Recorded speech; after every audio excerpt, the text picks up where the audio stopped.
Once in a quiet village, there lived a humble farmer named Amir and his devoted wife, Layla. Though they were not wealthy, their love for each other brought them immense happiness.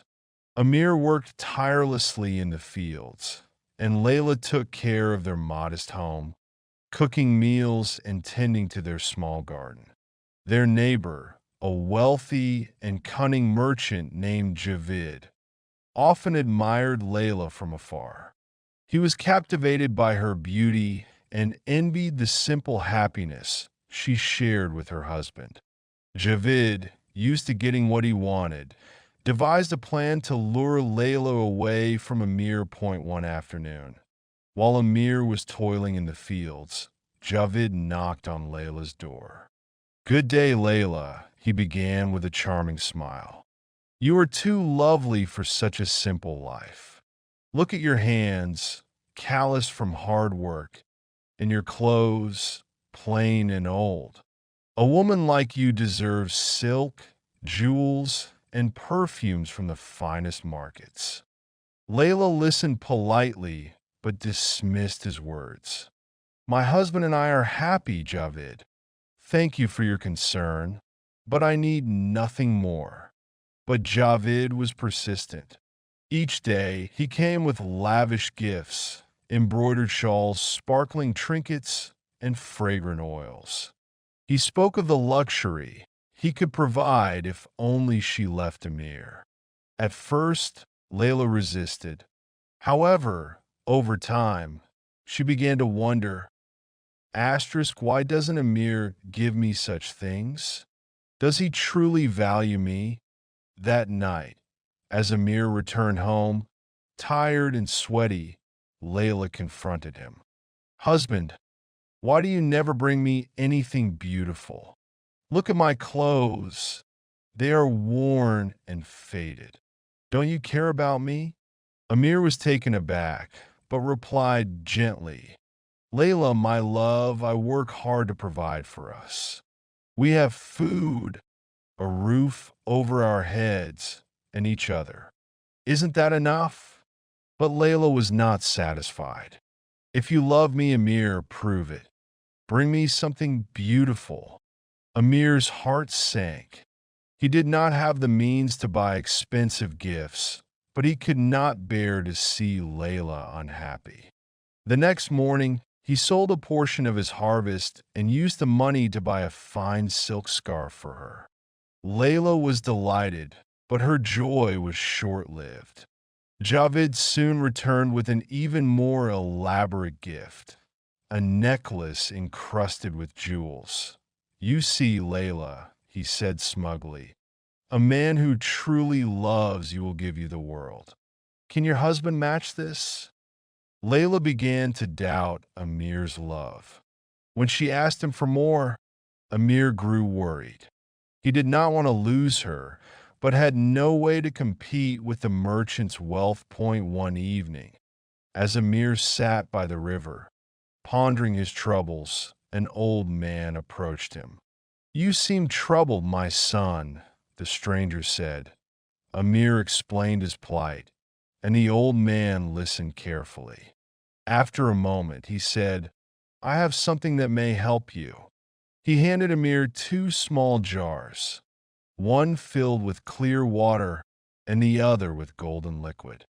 "The water can transform anything it touches into gold. The golden liquid will reverse the effect." Amir was stunned. "Why would you help me, a poor farmer?" The old man smiled. "Sometimes love deserves a little magic. Use this wisely." The next morning, Amir returned home with a bundle of straw. Layla looked at him, puzzled. "What is this?" she asked, disappointed. "Watch," Amir said, pouring a drop of the clear water onto the straw. Instantly, it turned into shimmering gold. Layla gasped in amazement. "How did you do that?" she cried. "I prayed for a miracle," Amir replied, "and it seems the heavens answered. But this is only for you, Layla. to show how much I love you." News of Amir's miraculous power spread quickly, reaching Javid's ears. Enraged, the merchant stormed to their house. "This cannot be true," he bellowed. "No farmer can perform such feats." "Perhaps not," Amir said calmly, "but love can work wonders. Isn't that what you've been telling my wife?" Javid sneered. "If you're so powerful, turn me into gold." Amir smiled. "As you wish." Before Javid could protest, Amir poured the water over him, and the merchant's body gleamed in the sunlight, transformed into solid gold. Layla gasped, horrified. "Husband, what have you done?" Amir placed a reassuring hand on her shoulder. "Fear not, my love. This is only temporary." He poured the golden liquid over Javid, returning him to his original form. Shaken and humiliated, Javid fled the village and never bothered them again. From that day on, Layla never doubted Amir's love. She realized that true wealth was not found in material possessions, but in the devotion and sacrifices they made for each other. Together, they lived humbly but happily, cherishing the simple joys of life. As for the jars, Amir returned them to the riverbank, where the old man awaited. "Thank you," Amir said, bowing deeply. The old man nodded and vanished into the mist. Amir and Layla's life returned to normal after Javid fled the village, but prosperity followed them. With the gold he had created from straw, Amir had enough resources to buy new tools, expand his farmland, and hire workers. Despite their growing wealth, Amir and Layla remained humble, focusing on their love and the simple life they cherished. Meanwhile, far from the village, Javid was not so easily defeated. He wandered from town to town, seeking ways to reclaim his pride and wealth. One day, he met a sorcerer who promised him a way to regain what he had lost. The sorcerer gave Javid a cursed amulet, saying, "This will grant you the power to charm anyone. But be warned, its magic will only last if used for good. Should you deceive or harm with it, the curse will rebound upon you."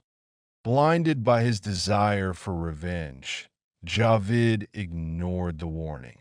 He returned to Amir and Layla's village under the guise of a reformed man. Javid approached Amir and Layla with a humble demeanor. "I have come to apologize for my past mistakes," he said. "I see now that love cannot be bought, and I envy the bond you share. Please allow me to work alongside you to atone for my misdeeds." Suspicious but forgiving, Amir agreed. Javid began helping on the farm, and his charm soon won over the villagers, who believed he had changed. Layla, however, felt uneasy around him. Sensing a hidden motive point one evening, Javid activated the amulet's magic and approached Layla. His words were sweet, his demeanor sincere, and for a moment, Layla felt her heart waver. "Why do you remain tied to this simple life?" he whispered. "With me, you could have a kingdom." Layla was confused but resisted. She hurried to Amir, confessing her encounter. "Something is not right," she said. "He speaks as though he's changed, but I feel the shadow of his greed." Amir realized that Javid had returned to cause more harm. He decided to confront him, but knew he had to be clever. That night, he prayed again, hoping for guidance. As he slept, he dreamed of the old man who had given him the miracle sticks. "Amir," the man said in the dream, Javid's greed has led him to cursed magic. Use your wisdom, not force, to expose his deceit. When Amir awoke, he devised a plan. The next morning, Amir invited the villagers to a gathering, saying, "Our neighbor Javid claims to be a changed man. Let us test his sincerity with a challenge." Amir brought forth the 2 jars from his storage. He explained, "These jars contain great magic. One rewards truth with riches, the other punishes lies with ruin. Javid, if you are honest, you have nothing to fear." Javid hesitated, sensing a trap, but his pride forced him forward. "Of course, I am truthful," he declared. Amir handed him the first jar and said, "Pour this water over yourself if you truly have no ill intentions." Sweating, Javid poured the water. Nothing happened. The villagers murmured, beginning to trust him. Emboldened, Javid exclaimed, "See, I am honest." Amir then gave him the second jar.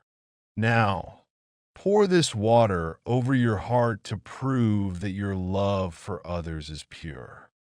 As Javid poured the water, the amulet around his neck began to glow. It shattered into pieces, and a dark mist surrounded him. Suddenly, his true nature was revealed, a withered, greedy man whose lies had consumed him.